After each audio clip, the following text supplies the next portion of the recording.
then somehow that would make me stop hating myself so much.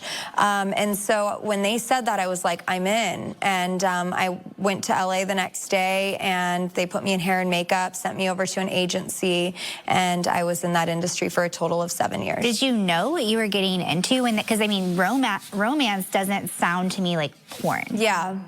I think I knew exactly what they were talking about. Yeah, I mean, I'm in a strip club. They said romance movies. We'd had other porn stars come into the club to do what was called feature dancing, where they were like the, the star of the night. And so I was pretty confident that they were talking about pornography. So talk a little bit about your state of mind in doing this and getting involved in this. What kind of addictions then did you begin to try to numb the pain with to be able to perform? I was very broken and insecure getting into the business, and battled with anorexia in high school. And when I started filming porn, there was a producer that told me, "You're so fat, you need to lose weight." And I was not. I was like 105 pounds at 5 feet tall.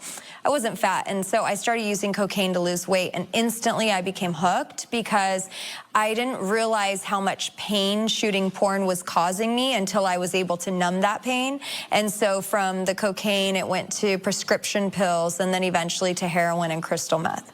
Wow. And so talk a little bit about the darkness of where this is being shot, what's happening behind the scenes that people who watch porn will never know. Oh my goodness, I've seen some horrible things. I have seen women doing sexual acts being recorded, and then they just start crying because of the trauma they're experiencing, and the directors are looking around at each other like, do we cut? Like, should we just keep going? And then, in this particular time, they just kept shooting, waiting for her to just kind of figure it out.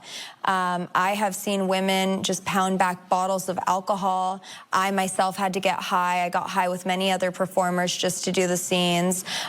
It's not an industry that is glamorous. It's not an industry that is empowering whatsoever. And they just don't show you the dark side of porn. Unfortunately, the average age of an adult performer, their life expectancy is just 35.5 years old. Wow. Over the last several years, I have lost friends that I was very close to, some that I was even ministering Jesus to, that I